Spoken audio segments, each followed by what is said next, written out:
ये थे बीजेपी की इतनी बड़ी हार के 5 बड़े कारण।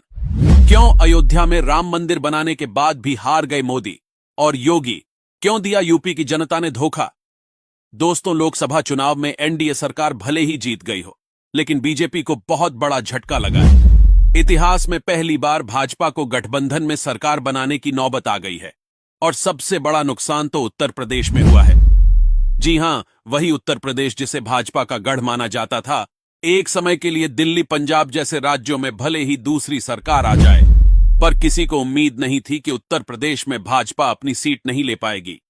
आपको बता दें दोस्तों, लोकसभा चुनाव के नतीजे बता रहे हैं कि एनडीए को सबसे ज्यादा नुकसान यूपी में हुआ, जहां वह सीटें बढ़ाना तो दूर की बात, अपनी सीटें भी नहीं बचा पाई। सपा कांग्रेस के गठबंधन ने उन्हें कड़ा मुकाबला दिया और एक तरह से हार की कगार पर लाकर खड़ा कर दिया। सबसे बड़ा सवाल दोस्तों अब यह है कि आखिर उत्तर प्रदेश में इतना सब कुछ करने के बावजूद भी भाजपा क्यों नहीं जीत पाई? राजनीतिक विशेषज्ञों की माने तो इसके 5 प्रमुख कारण हैं। अगर आप भी इन कर्म से सहमति रखते हैं तो हमारे इस वीडियो को लाइक जरूर करिए। Number 1, candidate selection. चुनाव की शुरुआत के साथ लग रहा था कि भाजपा ने प्रत्याशियों के चयन में काफी गलतियां की। स्थानीय लोगों के गुस्से को दरकिनार करते हुए ऐसे लोगों को टिकट दिए गए जो मतदाताओं को शायद पसंद नहीं आए। इसलिए बहुत सारे मतदाता जो भाजपा को वोट देते आ रहे थे, उन्होंने घर से निकलना ठीक नहीं समझा। गलत कैंडिडेट सिलेक्शन कार्यकर्ताओं को भी पसंद नहीं आया और उन्होंने मन मुताबिक काम नहीं किया। नतीजा, भाजपा को मिलने वाले वोटों में भारी गिरावट दर्ज की गई। 2019 में जहां भाजपा को तकरीबन 50% वोट मिले थे, वहीं इस बार 42% वोट मिले। नंबर 2, संविधान बदलने की चर्चा पड़ी भारी। प्रधानमंत्री नरेंद्र मोदी ने जैसे ही 400 पार का नारा दिया, भाजपा के कुछ नेता दावा करने लगे कि 400 पार इसलिए चाहिए क्योंकि संविधान बदलना है। कांग्रेस और सपा ने इसे आरक्षण से जोड़ दिया। दावा किया कि भाजपा इतनी ज्यादा सीटें इसलिए चाहती है ताकि वह संविधान बदल सके और आरक्षण खत्म कर सके। दलितों और ओबीसी के बीच यह बातें काफी तेजी से फैली और नतीजा वोटों के रूप में सामने आया। कई जगह दलित सपा कांग्रेस गठबंधन की ओर जाते नजर आए। नंबर 3, नौकरी और पेपर लीक। भाजपा सरकार पर लगातार ये आरोप लग रहे हैं कि वे नौकरी नहीं दे पा रहे हैं, पेपर लीक हो जाता है। इसके लिए कोई पुख्ता इंतजाम नहीं किए जाते।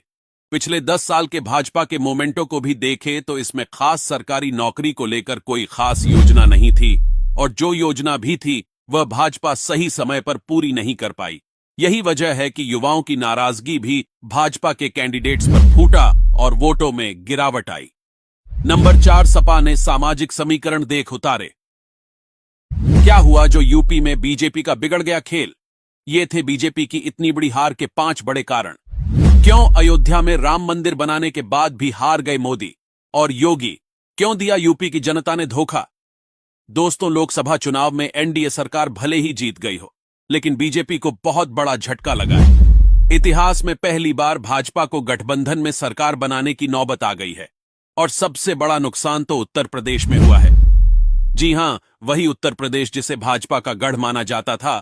एक समय के लिए दिल्ली, पंजाब जैसे राज्यों में भले ही दूसरी सरकार आ जाए, पर किसी को उम्मीद नहीं थी कि उत्तर प्रदेश में भाजपा अपनी सीट नहीं ले पाएगी।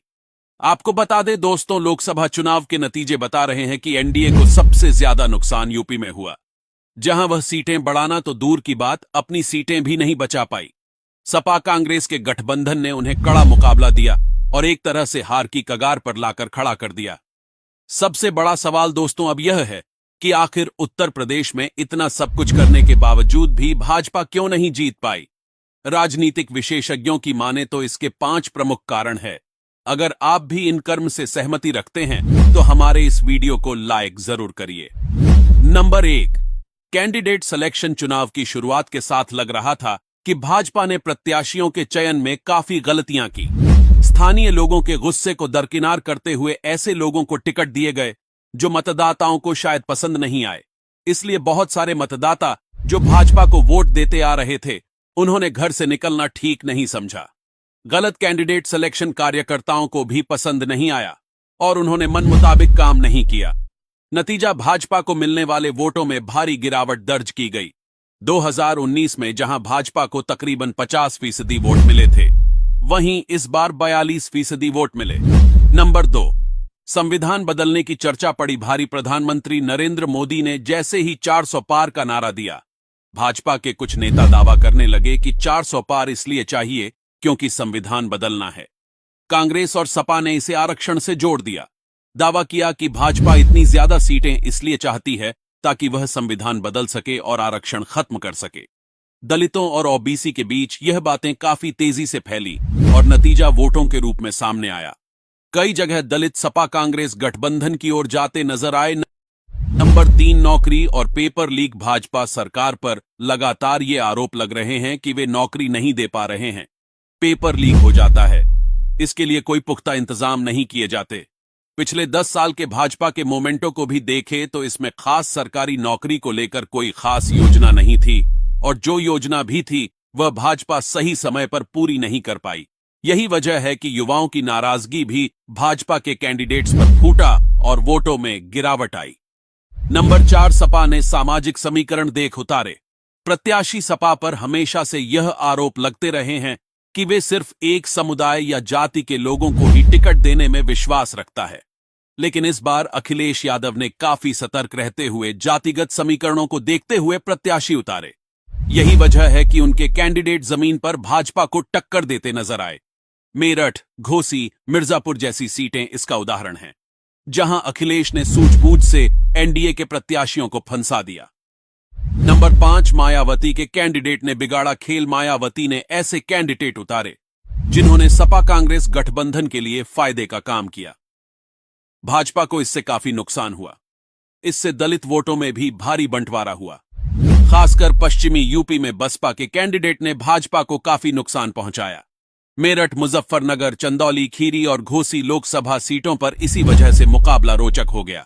दोस्तों, क्या आप भी उत्तर प्रदेश में भाजपा की हार के इन 5 कर्म से सहमति रखते हैं? हमें कमेंट करके जरूर बताएं। क्या हुआ जो यूपी में बीजेपी का बिगड़ गया खेल?